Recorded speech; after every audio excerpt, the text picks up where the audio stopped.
خلقت الجن والإنس إلا ليعبدون. اللهم صل على محمد وآل محمد. جناب محترم، اللہ تعالیٰ نے سید الشہداء آج اس اشرے کی دوسری مجلس ہے اور اسے خطاب کرنے کا شرف مجھے حاصل ہوا.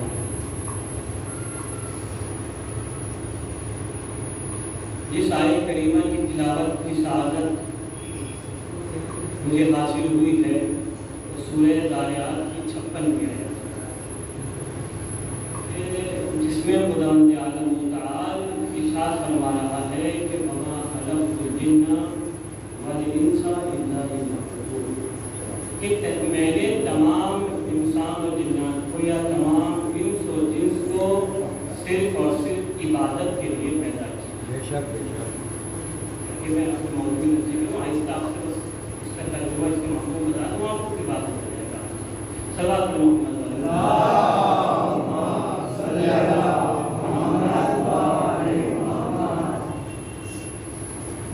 سورہ ذاریات کی 56ویں آیت، اس میں خدا کہہ رہا ہے وما خلقت الجن والانس الا ليعبدون، کہ میں نے تمام انس اور جنس کو کس لیے پیدا کیا ہے؟ عبادت کے لیے.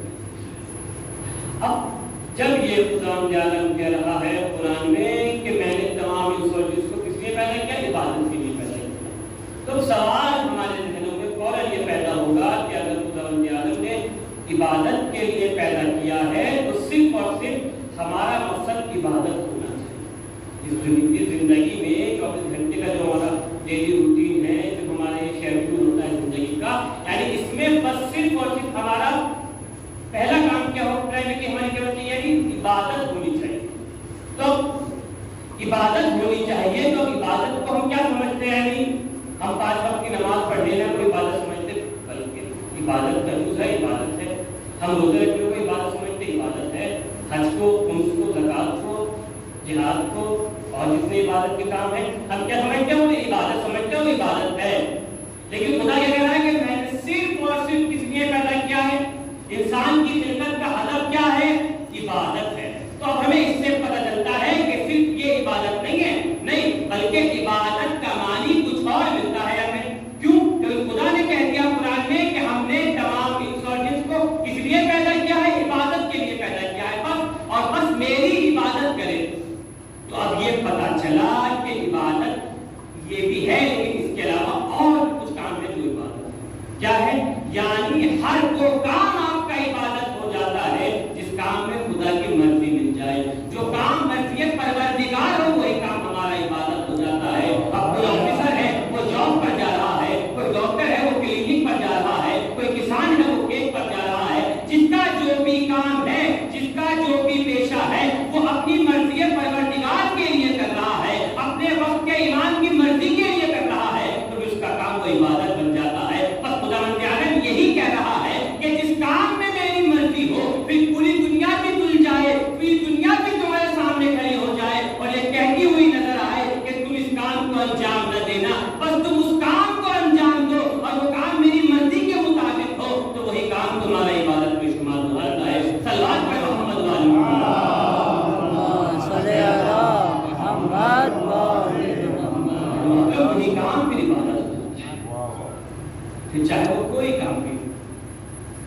عزاداری بھی عبادت ہے، حسین پر گرنا بھی عبادت ہے. یہ ہے کہ اگر معرفت کے ساتھ ہو جائے تو یہ عبادت ہے.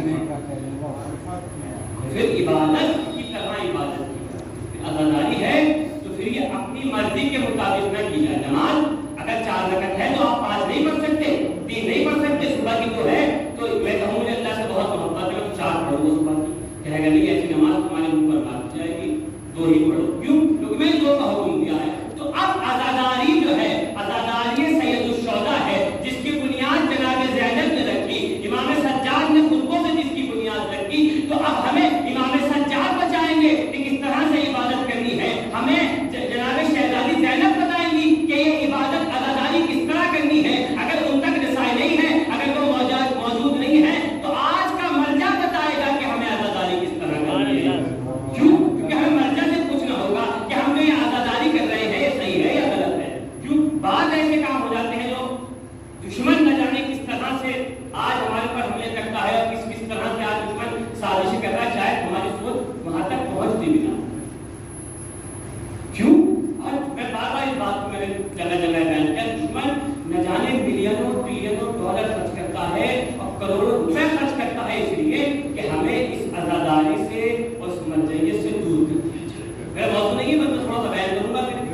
امام سجاد کی سیرت پر اور واقعات جائے تو آپ کیوں دشمن؟ کیونکہ دشمن سمجھتا ہے کہ یہی ایک واحد ایسی قوم ہے، یہی واحد ایک ایسی قوم ہے، ایک ایسا مذہب ہے کہ جو کربلا سے جینا سیکھتا ہے اور کربلا سے ان کی شروعات بھی کربلا سے ہوتی ہے، ان کی انتہا بھی کربلا سے۔ پھر ہم دیکھتے ہیں کہ 14 سال پہلے شہادت نہیں دی ان کے لیے، بلکہ آج بھی دیکھتے ہیں کہ آج بھی خدا میں سید السجاد، آج بھی خدا میں سید الشہداء شہادت دیتے نظر آتے ہیں۔ کیوں؟ کیونکہ انہیں معلوم ہے حرارت ہے اور ان کے اندر وہ معرفت ہے۔ صلی اللہ علیہ وسلم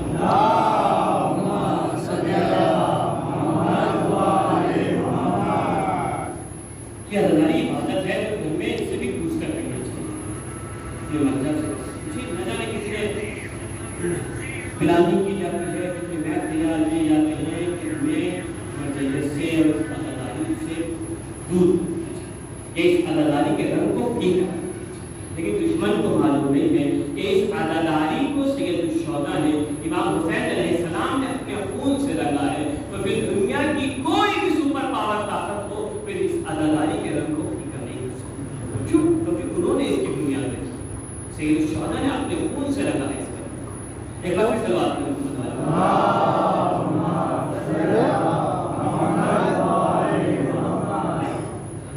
ہیلو، جیسے کہ میں نے عرض کر چکا ہوں، شاید آپ کو معلوم ہو میں مجلس میں ہوں، یہ نہ سوچیں ہمارے نوجوان کو خاص طور سے خطاب کر رہا ہوں پکے بنگلے میں کہ ہم یہ نہ سوچیں کہ جب امام آئیں گے جب جنگ شروع ہوگی، یہ نہیں۔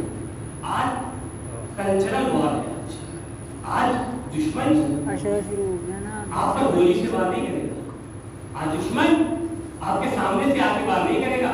ہم دیکھتے ہیں دشمن نے ہمیشہ سے پیچھے وار کیا ہے۔ شہید قاسم سلیمانی کو میں نے بتایا کہ کس طرح سے شہید کیا، جو آج کے شہید ہیں، آج کے مجاہد ہیں۔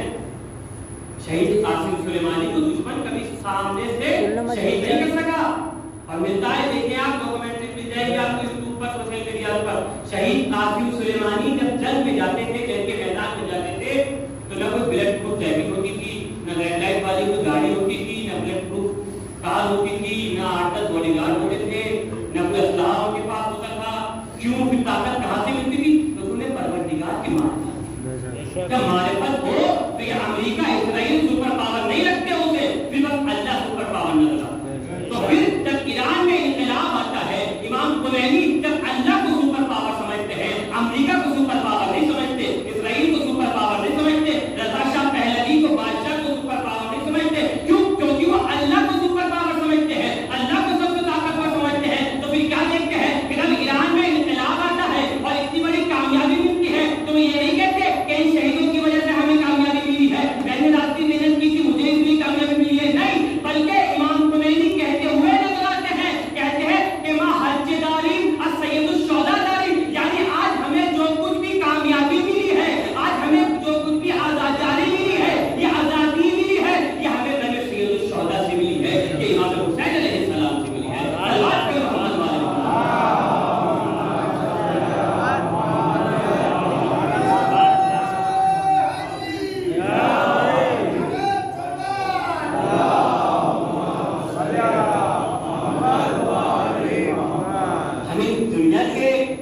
حکمرانوں سے مقایسہ نہ کریں۔ امام خمینی کا ذرا سے ووٹ مل جاتی ہے، ذرا سے موسم مل جاتی ہے، تو جو سائیکل پہ چلتا تھا وہ اے سی کا گاڑی کا شیشہ بھی نہیں تھا، کیونکہ آج دیکھیں کہ جو حقیقت میں حکمراں ہوتا ہے اور حکومت کے لیے امت کے لیے کام کرتا ہے، تو پھر وہ کہتا ہے کہ یہ امریکہ اسرائیل اس کی سپر پاور نہیں ہوتی، بلکہ اللہ سپر پاور ہے۔ تب اللہ کو سپر پاور اور معصومین کو سپر پاور سمجھتے تو پھر وہ کہتا ہوا نظر آتا ہے کہ ہم نے آج جو کچھ بھی کامیابی اور مقصد منزلت ہمیں ملی ہے، امام حسین سید الشہداء کے غم سے کہتے ہیں کہ ہماری ابتدا بھی اور انتہا بھی۔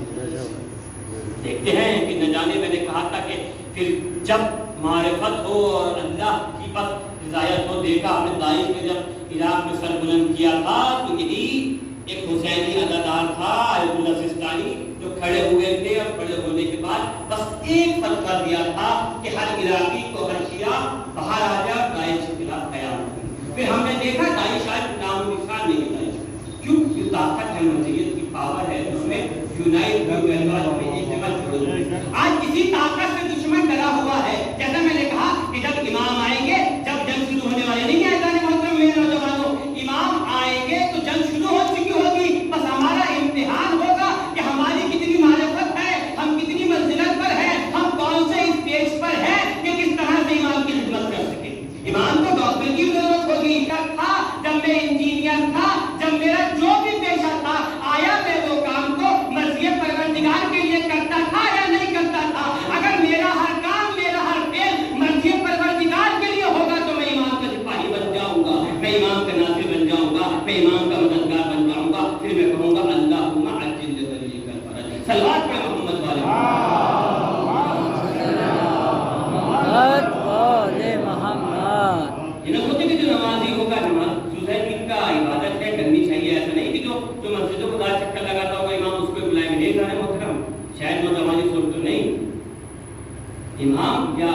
دین نے، اسلام نے مومنین کو یا مومن کو یا اپنے بندوں کو دنیا کی جتنی نعمتیں ہیں وہ اپڈیٹڈ ٹیکنالوجی کیوں نہ ہو، یہ موبائل ہو یا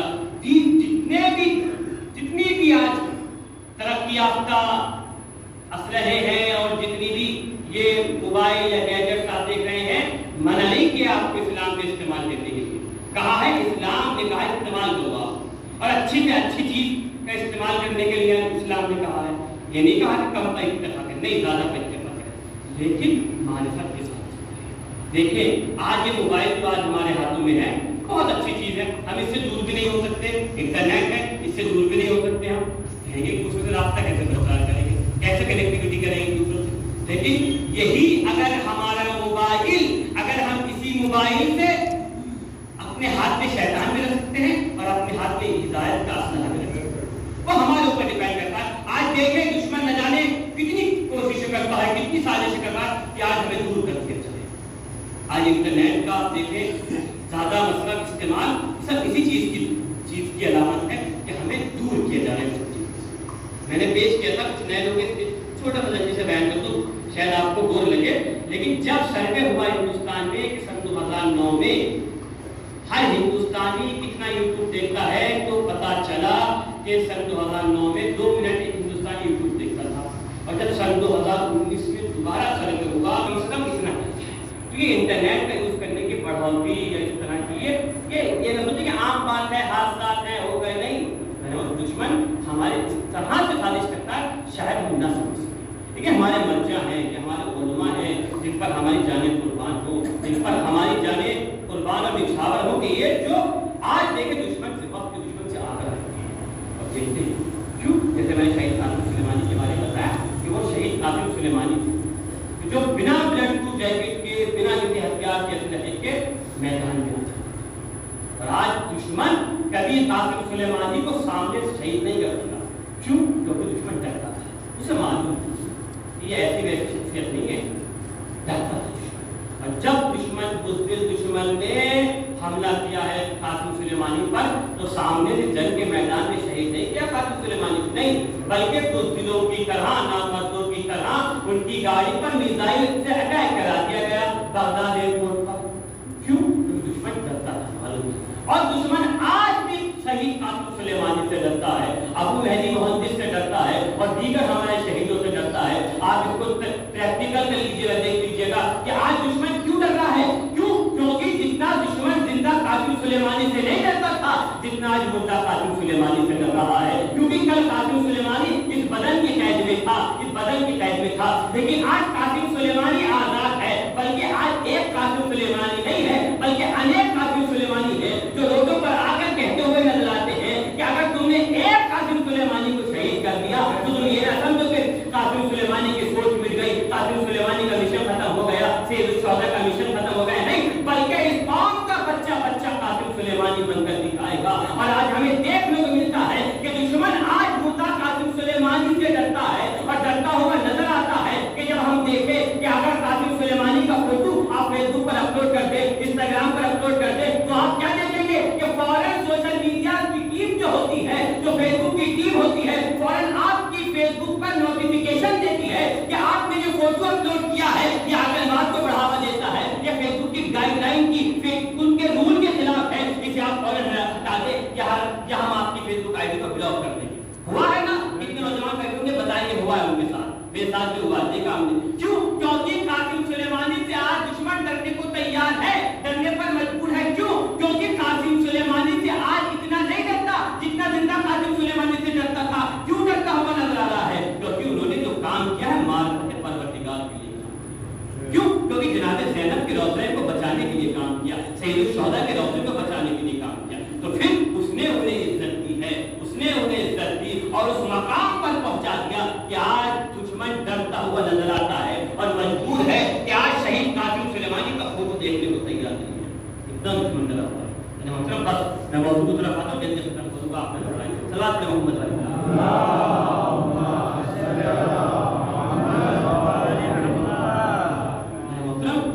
ہمیں ان سب چیزوں سے آگاہ رہنا چاہیے، چوکس رہنا چاہیے۔ دشمن کتنی کیمپین چلاتا ہے، کتنے پیسے خرچ کرتا ہے اور جانے किस तरीके से आज हमारे पास तो हमें सोचना है और समझना है कि हमारी सलाहियत है कि हम पहचाने देखें कि दुश्मन किस तरह से शायद हमें एहसास भी ना होता हो, हमें आम बात लगती है, शायद वो हमें अदादारी की भी चीज़ लगती है। अब देखें हाजिर के साथ बैठ लो, किसी को नहीं कहना पड़ रहे नौ है पंजाबी में पढ़ रहे हैं, पता है पंजाबी कितने लोगों को आती है। अगर नहीं समझ में आ रहा तो फिर क्यों पढ़ रहे हैं? उर्दू में नमक की कमी हो गई क्या? फारसी में हमें पढ़ना था, फारसी में कितने लोगों को आती है? मुझे अल्हम्दुलिल्लाह फारसी आती है, मैं फारसी में तकरीर करके चला जाऊँ, आपको समझ में आएगी तो फिर इस मेरी वजह से क्या फायदा होगा? कोई बाहर दूसरे मजहब का आके आपसे पूछे कि मौलाना फारसी पढ़ लेते क्या पढ़ रहे समझ में आए आपको, तो आप क्या जवाब देंगे? जब बिना सोचे समझे काम करेंगे तो उसका क्या नतीजा होगा मुझे बताएं? क्यों न जाए दुश्मन किस तरीके से हम पर हमला कर रहा है और हमारे अंदर घुस कर रहा है। इसीलिए मैंने जैसे कहा कि हमारे वक्त के मरजा है जो हमें बताते हैं कि सही और गलत में फैसला, इन्हीं की वजह से हमारी बका और हमारी पहचान है। बस सलाह पे मोहम्मद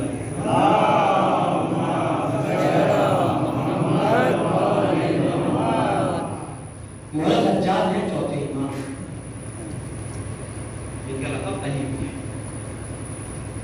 मौला कि मैं गुनाहों का वाक़या बताऊँ आपको, मौला कभी बताया मेरे मौला की मंजिलत बहुत अजीम है। कि मैं गुलाम का वाक़या बता रहा हूँ आपको, मौला कभी बताया जब उसके गुलाम ऐसे होते हैं तो देखें आखिर कैसे होता है। हम भी उनके गुलाम हैं, लेकिन देखेंगे वो गुलाम और हम गुलामों में कितना हम मौला के गुलाम चौथे इमाम।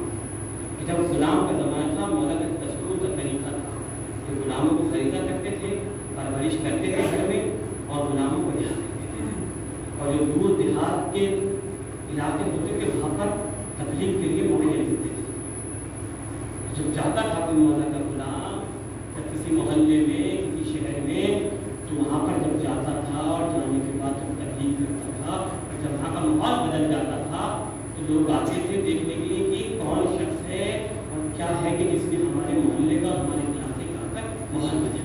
लेकिन ऐसा होता है इमाम से जाता है, जहाँ चला जाए जहाँ बैठ जाए वहाँ लोग उसकी ज़ियारत के लिए मुश्ताक हो जाए और बिल्कुल हो जाए कहाँ से आए। तो जब गुलाम जाते थे तबलीग के लिए तो वहाँ पर लोग आ जाते थे देखने के लिए कि कौन है कैसा है, जिसमें आकर इस इलाके का और मोहल्ले का हैसियत की और उसकी जो है हालात होती है। तो आते थे और आने के बाद जब पूछते थे पता चलता था कि मैं फला मौला का फला गुलाम, तो कहते थे कि गुलाम ऐसे है तो नाता की क्या मैं एक बात कहना सकता हूँ कि अहले सुन्नत करा दी जो उसको निकल कहता मदीने में कहर पैदा हो गया, जब आले नबी पर आले रसूल पर जुल्म हुआ तो जब नाइंसाफियाँ हुई तो कहर बारिश नहीं पड़ती, सूखा पड़ गया। अब सब जितने भी वक्त के आलिम थे मदीने के मस्जिद में इकट्ठा हुए। इकट्ठा होने के बाद सब ने दुआ, बड़े बड़े आलिम, बड़े बड़े मोमिन और न जाने जो भी था जिनकी जितनी हैसियत थी सब देखिए मौला का गुलाम का मौसम किसी गुलाम, क्योंकि मौला के गुलाम मुस्ताजिब दुआ करते थे, यानी दुआ कुफरियत का इतना असर होता मौला के गुलाम। देखिए क्या है सुन्नत कहता है कि सब इकट्ठे हो गए और दुआ मांग रहे हैं करके कि परवरदिगार मुझे खत्म हो गए माफ़ कर दे और पानी बरस बस दुआ करते हैं दुआ करते रहते हैं, दुआ कबूल ही नहीं होती, दुआ कबूल नहीं होती। फिर आगे बढ़ते कहता है कि मैंने देखा एक हबशी, एक अफ्रीका का रहने वाला मस्जिद में मोटे मोटे वोट है, काला है, रंग काला है और दाखिल होता है। जब मस्जिद में दाखिल होता है और दाखिल होने के बाद चुपके में जाकर कोने में चुपके से जाकर देखिए मौला के गुलाम की मैं आपको बता रहा हूँ मौला की गुलाम के मौला ने कैसे गुलाम को परवरिश दी है, तरबियत दी है। गुलाम जाकर बैठ जाता है कोने में, चुपके से बैठ गया और बस अपने हाथों को बुलंद करता है और दुआ मांगता है। फिर आगे कहता है कि मैं नज़दीक जाता हूँ, कान लगाकर मैं सुनने की कोशिश करता हूँ कि ये गुलाम जो है या जो अफ्रीकी है ये क्या दुआ मांगता है। तो जब मैंने नज़दीक से सुनने की कोशिश की तो मुझे पता चला कि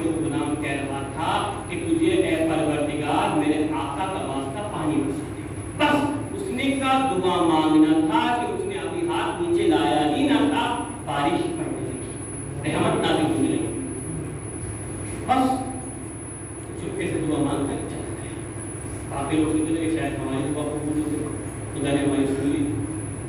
अब वो जब गया तो राजी कहता है कि मैं जानने की कोशिश की इसके आखा सब गुलाम ऐसा है कि आखा कैसे।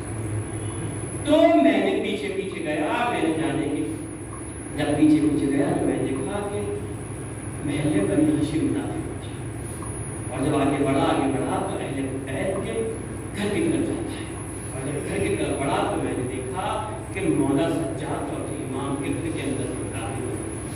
कहता बारिश का मौसम था, मैं नहीं गया, मैं लौट कर आता है। बस मैं सोचने लगा कि ऐसा गुलाम अगर हो सकता है किसी का तो मौला सज्जाद नहीं हो सकता है। बस मुझे यकीन हो गया। मैं अगले दिन को पलट कर आया, जब मौसम सही हो गया मैं लौट कर आया, मौला की खिदमत में आया, घर में दाखिल हुआ और मैंने कहा कि मौला मेरी ये ख्वाहिश है, क्या आप उसको पूरा करेंगे? उन्होंने कहा जी, तुम्हारी जो ख्वाहिश है तुम्हारी पूरी। कहा कि मैं आपका एक गुलाम चाहता हूँ, आप एक गुलाम दे दिया।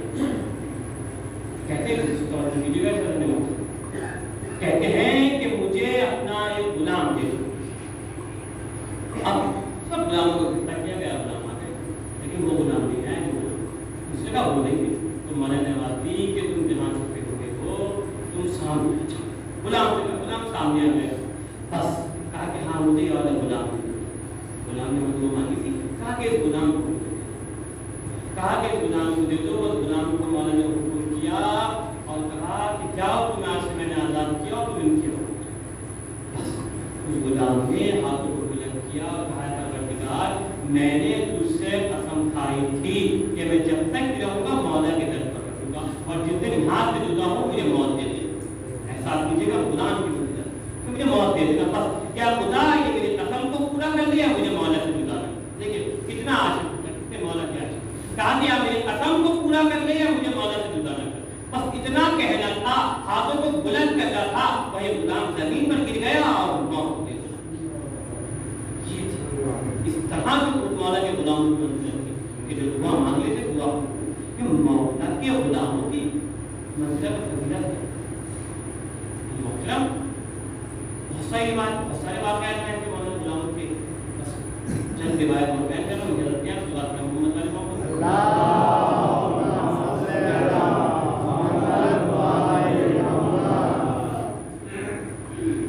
मदीने से बाहर गए।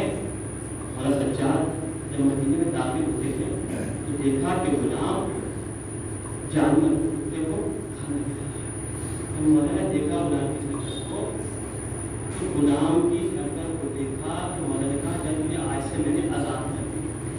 फौरन गुलाम परेशान हो गए और आगे खत्म हो गई। कहने लगे आपका मुझसे क्या खत्म हो गई? क्या मैं जानवर को खाना खिला रहा था इसलिए मुझे आपने माफ कर दिया, इसलिए मुझे आपने अपने पास से रिहा कर दिया? क्या बोला मुझे माफ करे, हाथों को कहा नहीं ए गुलाम, मैंने तो तुझे सिर्फ इंसानों से रहमदिली का दर्द दिया था, तू तो हैवानों से रहमदिली कर रहा है। क्या मैंने तुझे आज से ये थे मौला के गुलाम। ऐसे गुलाम थे मौला। बहुत सारे वाक़यात में आप देखें कि अमीरुल मोमिनीन के लिए मिंबर से 41 साल लानत भेजी गई, रिवायतें करी गई, गलतफहमी फैलाई गई। क्यों? क्योंकि उस टाइम में यही सोशल मीडिया था, मिंबरों से 41 साल अमीरुल मोमिनीन के खिलाफ प्रोपेगेंडा बनाया गया। 41 साल। जब इमाम सज्जाद आए हैं मिंबर पर आए हैं और खुतबे की इजाजत दी है मौला को, तो मौला ने कहा है कि यजीद के खतीब जिस मिंबर पर तू यजीद की तारीफ कर रहा है, आप देखते हैं मिंबर से भी दर्द मिलता है। जिस मिंबर से अगर हक बयानी ना हो तो मिंबर नहीं होता बल्कि लकड़ी का ढांचा बन जाता है। तो इमाम सज्जाद खुतबा देते हुए कहते हैं कि ए यजीद, जिस मिंबर से तेरा खतीब खिताब कर रहा है और कह रहा है और हमारे बुजुर्गों पर और आले रसूल पर झूठी तोहमतें लगा रहा है, ये मिंबर नहीं है, लकड़ियों का ढांचा है। कि जिस मिंबर से अली के बारे में बयान किया जाए, अली की अदालत का दर्ज दिया जाए, वो मिंबर है। और इस मिंबर से यजीदियत का दर्ज दिया जाए, वो मिंबर नहीं होता, लकड़ियों का ढांचा। ये सज्जाद आए हैं और खुतबा दिया है मौला ने। मालूम है आपको कितना प्रोपेगेंडा रचा गया था अमीरुल मोमिनीन के खिलाफ? जो नमाज पढ़ते हैं, दुआ कुनूत पढ़ते हैं, उस पर लानत भेजी जाती है। अमीरुल मोमिनीन का लानत भेजी जाती थी। हुसैन नमाज जुमा में भी दस्ते जमी लानत भेज जाती थी, इतना प्रोपेगेंडा किया गया।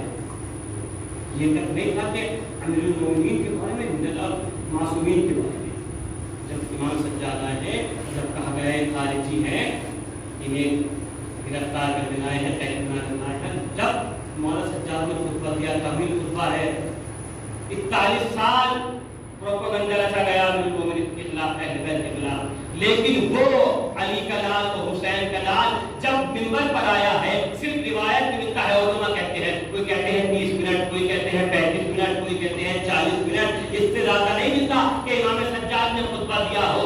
लेकिन यजीदियत ने जो 41 साल अमीरुल मोमिनीन के खिलाफ प्रोपेगेंडा रचा था, उस सारे प्रोपेगेंडे को, मंसूबे को इमाम सज्जाद ने 41 मिनट के 40 मिनट के खुतबे में सबको नाकाम कर दिया और पर्दाफाश कर दिया कि ऐ यजीद कि तू जिसकी तारीफ कर रहा है, तू जिसको बता रहा है हम वो नहीं है, बल्कि हम वो है, हम आले रसूल में से है, हम अहले मक्का है, हम अहले मदीना है, हम ही आले रसूल है, और हमारे ही घर से इस रिसालत का चश्मा बहा है, इमामत का चश्मा बहा है। ये मौलाना सज्जाद ने खुतबा दिया, 40 मिनट तक मौलाना ने खुतबा दिया है। बस जहां से सबूत तारीफ था कि बस रिवायत में मिलता है कि अगर सुई भी गिराई जाए तो उसकी भी आवाज हो जाएगा। इमाम सज्जाद ने खुतबा दिया। और तवील बातें मैं बयान नहीं करूंगा, इंशाअल्लाह मौका मिलेगा तो बयान करूंगा। सल्लल्लाहु अलैहि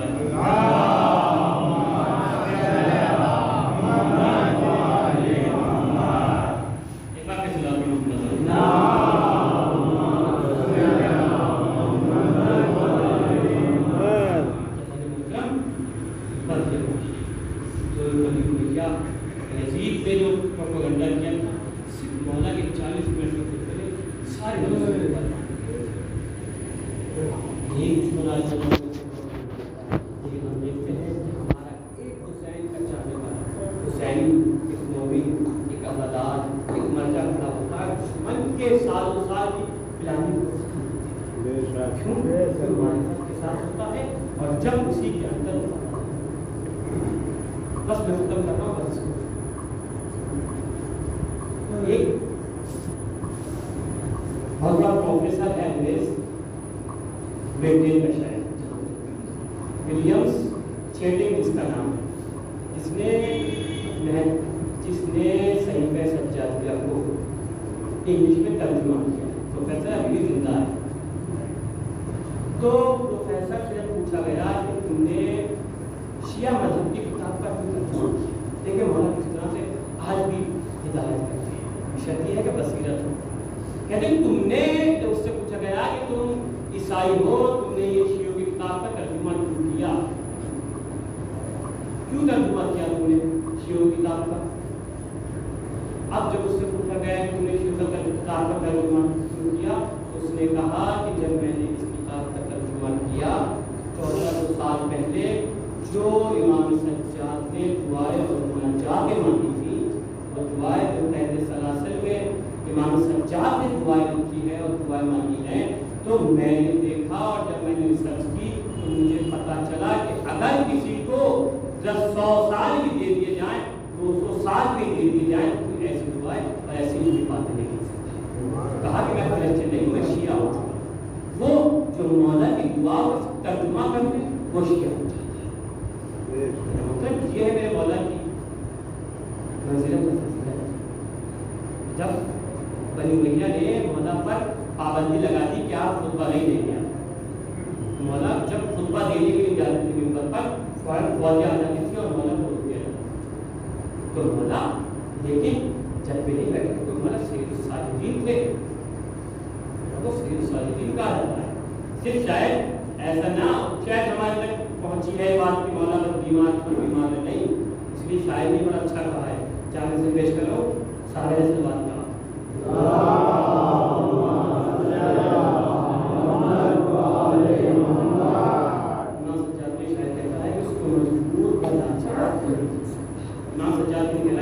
उसको मजबूर बलाचार नहीं लिख सकता, वो था आजाद गिरफ्तार नहीं लिख सकता। उसको मजबूर बलाचार नहीं लिख सकता, वो था आजाद गिरफ्तार नहीं लिख सकता। और जिसके सजदों से शिफायाब हुआ हो इस्लाम, ऐसे आबिद को मैं बीमार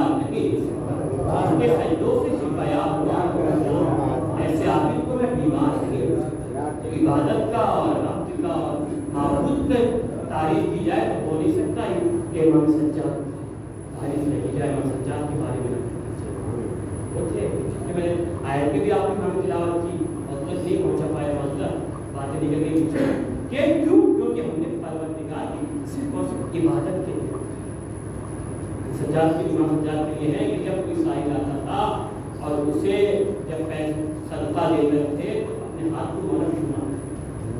तो किसी ने पूछा कि मौला हाथ को क्यों छूते हैं, क्यों छूते हैं अपने हाथ को? कहा कि जब तुमने कुरान नहीं पढ़ा, कुरान में है कि जब भी तुम नेकी करते हो, सदका देते हो, तो वो हाथ तुम्हारा नहीं होता बल्कि अल्लाह का हाथ। तुम नेकी किसी को सदका देते हो तो वो अल्लाह का हाथ होता है। तो अब इमाम सज्जाद कहते हैं उससे कि मैं अपने हाथ को नहीं चूमता बल्कि अल्लाह से मुलाकात करता हूँ, या इस तरह से कह दूँ कि अल्लाह के हाथ को चूमता हूँ। इतनी मंजिलत और फजीलत मौला ने कहा कि जब सदका देते थे मौला सदका तो अपने हाथ तो वह आमिर ज़ाहिर इसकी इबादतों से इस्लाम का शार हुआ है, जरूरी है। मैंने मुतमश है यही वो अदादारी है तो तुम्हारी बाई से निजात, बाई से बख्शिश, बाई से बस हम दुआ करें उस वक्त बारगाह में कि मौला सज्जाद ऐ इमाम हमें भी अपने गुलामी का और अपने गुलाम बना दीजिए, गुलामी का शरफ दीजिए। मौला के गुलाम है फिर मौला की बहुत सारे वाक़यात हैं, पढ़े देखें कि मौला के गुलामों के हज़ारों वाक़यात कि जो मौला के गुलामों ने ऐसे कहा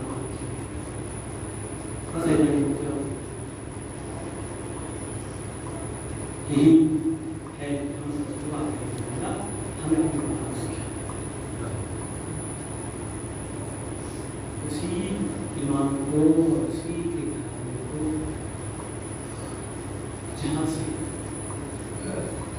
जिस घर का रसूल आकर कहा करते थे अस्सलाम वालेकुम या अहले बैत, बादशाह रसूल खुदा है। इब्राहिमी अहले सुन्नत की रिवायत में हमारी किताबों में रिवायतें मिली हुई हैं कि रसूल खुदा के आने के बाद दरे फातिमा पर, दरे अली पर, दरे हसन हुसैन पर अहले बैत के दरबार में आकर सलाम किया, अस्सलाम वालेकुम या अहले बैत, अहले बैत के दरबार में करते थे।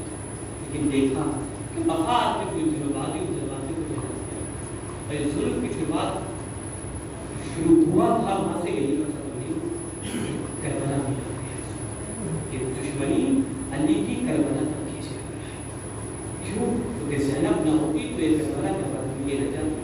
जनाब ज़ैनब थी जो करबला को लेकर शाम को आई है और इस करबला के विषय को आज बस जब मौला सज्जाद आए हैं मदीने, रिवायत आपने सुना है और जिक्र करते हैं। बस गिरिया करने में अल्लाह ने मुकरम अल्लाह से तो वो अल्लाह की जल्दी रिवायत में मैंने बार-बार पढ़ा है। तो इसकी बात इस वीडियो खत्म कर दूं, आप जाइए। इमाम जाफर सादिक की रिवायत है कि इमाम जाफर सादिक ने अपने घर पर मजलिस बनाती थी। मौला का भी गुलाम मौला का साहबी मौला के पास है, वो भी गिरिया कर रहा है, आप जारी है, जारी हुई गिर चुकी है। लेकिन मौला एक बार बराबर में बैठे थे, कहते हैं कि ऐसा अभी जब मेरे जब तक गिरिया नहीं कर रहा उसको एहसास कीजिएगा कि वाकया नहीं है, ये पैगाम है, दर्द है कि तू हम पर गिरिया नहीं कर रहा। कहते मौला देखे मैं गिरिया कर रहा हूँ, मेरी शे मुबारक बेजारी पूरी पूरी आंसुओं से भीगी हुई है। कहते नहीं नहीं ऐसे गिरिया न कर मेरे हुसैन पर, बल्कि ऐसे गिरिया कर जिस तरह से जवान जवान बेटा मर जाता है और माँ गिरिया करती है, ऐसे मेरे हुसैन पर गिरिया कर। तो हुसैन पर रोने पर गिरिया पर तो गला किया कीजिएगा। क्यों? क्योंकि वो शहजादी टूटी हुई पसलियों से मदीने से चल कर आती है। इस वर्षियादा पर आपके आंसुओं के लिए गिरिया कीजिएगा। बस मौला सज्जाद जब आए हैं और गिरिया करते थे, मौला उनके आंसू रोते थे, तो मौला से पूछता है, रावी मौला से पूछता है क्या मौला आप इतना गिरिया क्यों करते हैं? मौला आपके खून के आंसू क्यों रोकते हैं? मौला शहादत तो आपकी मीरास है। अल्लाह ने मौके कहते हैं मौला आपकी शहादत मीरास है। हज़रत हमजा भी शहीद हुए हैं, शहादत तो आपकी मीरास है। अली अकबर शहीद हो गए, शहादत आपकी मीरास है। और मोहम्मद शहीद हो गए, शहादत आपकी मीरास है। तो मौला हाथों को जोड़ते मौला की खिदमत में कहता है कि मौला ये तो शहादत आपकी मीरास है, तो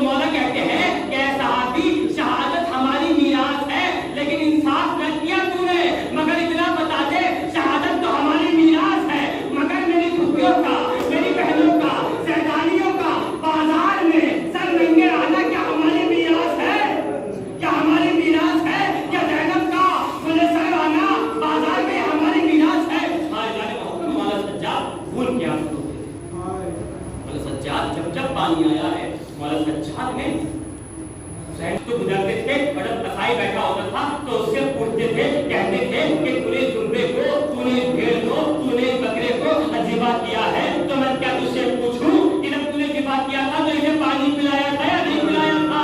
ऐसा मौलवी जब वो कहता था, मौला मुझे मालूम है कि मैंने इसे पानी पिलाया है ज़िबा करने से पहले, तो बस एक बार मौला की कब्र के मुबारक की तरफ उठकर भी कहते थे, हाय मेरा बाबा, हाय मेरा बाबा, मुझे भूख का प्यासा जन्नत कर दिया गया। इसीलिए इमाम रिज़ा से रिवायत है, पर इस रिवायत को पढ़ूंगा आप क्रिया करेंगे मौला पर, ये रिवायत इमाम रिज़ा से है, पर संगीत रिवायत फैजाने मोहतरम क्रिया कीजिएगा, रिवायत इमाम रिज़ा अलैहिस्सलाम से है, सब तवज्जो कीजिएगा, पहले सुन लीजिए फिर क्रिया कीजिएगा। मौला इमाम रिज़ा से रिवायत है, मौला इमाम रिज़ा कहते हैं कि मेरे जब हुसैन को इस तरह से ज़िबा किया गया, जिस तरह से जंगली भेड़ को ज़िबा किया गया था, तो मैंने पूछा, ए मौला आपने ये कहा कि मेरे जब हुसैन को इस तरह से ज़िबा किया गया, जिस तरह से जंगली भेड़ को ज़िबा किया जाता था, ए मौला आपने ये क्यों नहीं कहा कि हुसैन को इस तरह से ज़िबा किया गया, जिस तरह से भेड़ को ज़िबा किया जाता था? ऐसा मतलब इसको सुनिएगा और क्रिया कीजिएगा।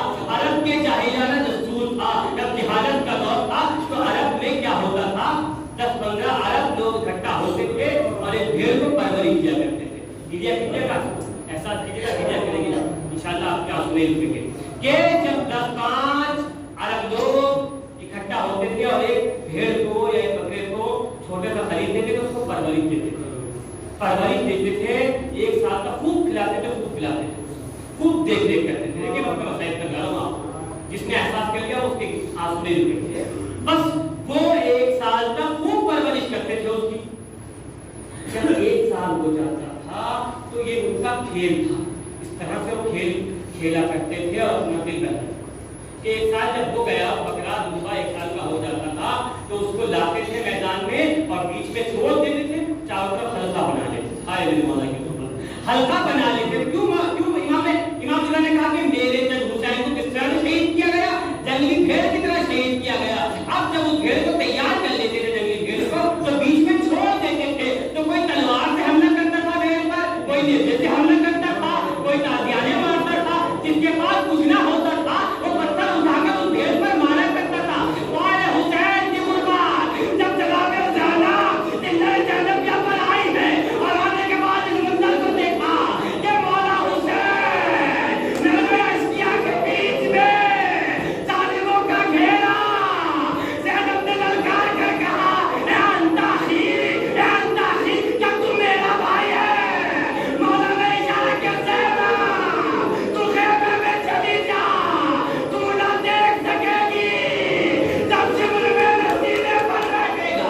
आज जन्मत का हमने के लिए किया, मैं इस रिवायत को खत्म कर रहा हूँ। बस अजान मोहतरम ये दस्तूर था कि घेरा बनाकर जंगली भेड़ को ज़िबा किया करते थे। इमाम मोहम्मद बाक़िर से रिवायत में मिलता है कि मेरे मौला को जंगली भेड़ की तरह ज़िबा किया गया।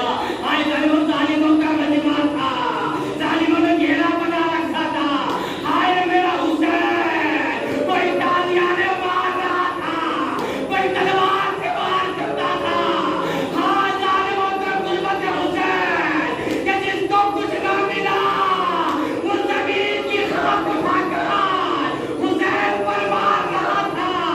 हाय गुर्बत हुसैन, एक मंजर वो भी देखा कि जब शिमर जब आया है ना, और आने के बाद हुसैन जमीन पे करबला पर लेते हैं और लेने के बाद शिमर को अल्लाह के सीने पर आ गया। लाने के बाद खंजर को खुद किया है, जाने मतलब बस मैंने रिवायत को खत्म कर दिया कि खुद खंजर किया और खुद खंजर करने के बाद एक मर्तबा मेरे आका की गर्दन पर ज़िबा करना शुरू किया, मेरे आका की गर्दन पर चलाना शुरू किया। आज जाने मतलब रिवायत में मिलता है कि आका हुसैन का साथ कितनी आसानी से तरफ से जुदा नहीं हुआ। देखा है ना आपने कि जब भेड़ को ज़िबा किया जाता है और जब उसकी शहरत होती है ना तो आसानी से नहीं करती। क्या देखा कि जब चाहा ना शिमर ज़िबा करना, रिवायत में मिलता है कि एक जालिम आगे बढ़ा, उसने ऐसा नेज़ा मारा कि मौला का साथ शिमला